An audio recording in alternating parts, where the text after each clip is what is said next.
रामकृष्ण हरी मंडळी, श्री स्वामी समर्थ. सध्या सगळ्यांच्या मनामध्ये एकच गोंधळ आहे, तर तो म्हणजे यंदा नेमकी होळी कधी आहे, त्याचबरोबर धुलिवंदन कधी आहे. सगळ्यात महत्त्वाचं म्हणजे चंद्रग्रहण आलेलं आहे, तर ते चंद्रग्रहण होळीला आहे की धुलिवंदनाला आहे, मग होळी कधी पेटवायची आहे. तर असे वेगवेगळे प्रश्न निर्माण झालेले आहेत. या सगळ्या प्रश्नांची उत्तरं आज आपण या छोट्याशा एका व्हिडिओमध्ये पाहणार आहोत. चला तर मग सुरुवात करूया. पहिला प्रश्न, होळी यंदा नक्की कधी आहे. तर यंदाची होळी आलेली आहे 2 मार्च 2026ला, कारण की होळी पौर्णिमा सुरू होते 2 मार्चला संध्याकाळी 5:55 आणि पौर्णिमेची समाप्ती होणार आहे 3 मार्चला संध्याकाळी 5:07. म्हणजेच काय, तर फाल्गुन पौर्णिमा, हुताशिनी पौर्णिमा जिला आपण होळी पौर्णिमा म्हणतो, तर ती आहे 2 मार्च 2026ला. म्हणजे होळी जी प्रज्वलित केली जाईल, तर होळी जी पेटवली जाईल, तर ती 2 मार्चला आपल्याला संध्याकाळी पेटवायची आहे. 3 मार्चला चंद्रग्रहण आहे. चंद्रग्रहण तसंच प्रदोष काळ सुरू होण्यापूर्वीच पौर्णिमा समाप्ती होत आहे. म्हणून धर्मसिंधू या ग्रंथामधील वचनानुसार होलिका दहन 2 मार्चला होणार आहे. 3 मार्चला असणार आहे धुलिवंदन आणि 3 मार्चला असणार आहे चंद्रग्रहण सुद्धा. तर चंद्रग्रहण आपल्याला 3 मार्चला बघायला मिळणार आहे. सगळ्यात महत्त्वाचं म्हणजे हे चंद्रग्रहण भारतात दिसणार आहे, त्यामुळे वेदादी नियम जे आहे तर चंद्रग्रहणाचे ते सुद्धा पाळले जाणार आहेत. चंद्रग्रहण सुरू होणार आहे, तर ते 3 मार्चला दुपारी 3:20 सुरू होईल.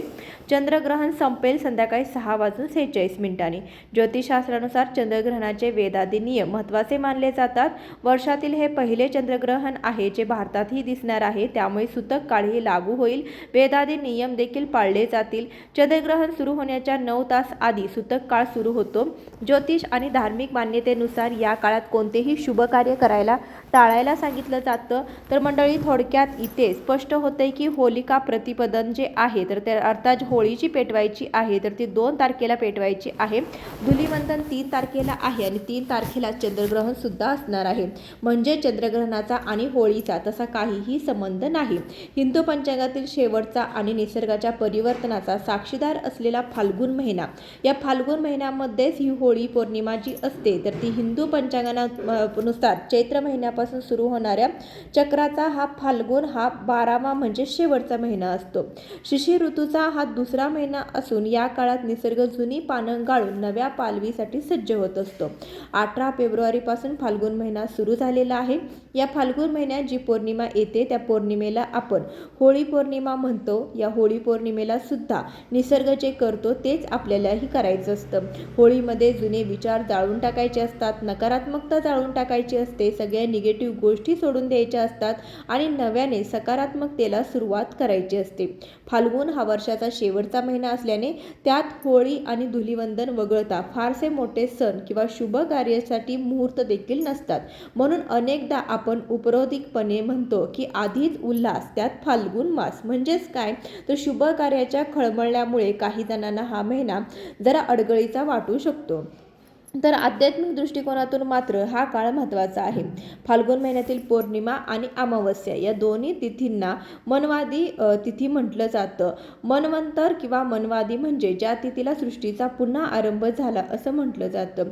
या दिवशी शिवा आणि शक्तीची विशेष उपासना करण्याची सुद्धा परंपरा आहे, जी साधकाला फलदायी ठरत असते. फाल्गुन महिन्याची खरी ओळख म्हणजे होळी, धुलिवंदन आणि रंगपंचमी. होळी म्हणजे वाईट विचार आणि अविचारांचं होळीमध्ये दहन करायचं आहे. आचारांचं, आपल्या वाईट गोष्टीचं दहन करून मनातील आडी सोडून देण्याचा हा सण आहे. श्रीकृष्ण आणि गोपिका गोकुळात भगवान श्रीकृष्णाने गोपिकांसोबत रंगोत्सव साजरा केला होता, म्हणून या सणाला आध्यात्मिक आणि भावनिक महत्त्व सुद्धा प्राप्त झालं आहे. दक्षिण भारतात फाल्गुन महिना हा अत्यंत उत्साहामध्ये साजरा केला जातो. तिथल्या मंदिरामध्ये अनेक लहान मोठे उत्सव या काळामध्ये पार पडतात. फाल्गुन म्हणजेच केवळ रंगाचे उधळण नाही, तर पुरणपोळीचा गोडवा सुद्धा आहे. जुन्या वर्षाला निरोप देताना मनातील नकारात्मकता जाळून नवीन वर्षाच्या अर्थात गुढीपाडव्याच्या स्वागतासाठी सज्ज होण्याचा हा मधला काळ असतो. 31 डिसेंबरला आपण जाणाऱ्या वर्षाला बाय बाय करतो आणि येणाऱ्या वर्षाचं स्वागत वेलकम करत असतो. पण आपल्या मराठी महिन्यांची सुद्धा माहिती आपल्याला असावी. फाल्गुन महिन्यात सुद्धा आपण एका वर्षाला निरोप देत असतो आणि चैत्रापासून एका नवीन वर्षाचं स्वागत करत असतो. थोडक्यात काय तर रंग खेळून आणि होळी पेटवून आपण एका नवीन वर्षाला स्वागत करतोय आणि जुन्या वर्षाला निरोप देतोय. गुढी उभारून नवीन वर्षाचं स्वागत करतो. तुमच्यासाठी येणारं वर्ष सुखसमृद्धीचं जावो ही सदिच्छा. अशाच प्रकारच्या माहितीपूर्ण व्हिडिओसाठी नक्कीच आपल्या चॅनलला सबस्क्राईब करा. धन्यवाद.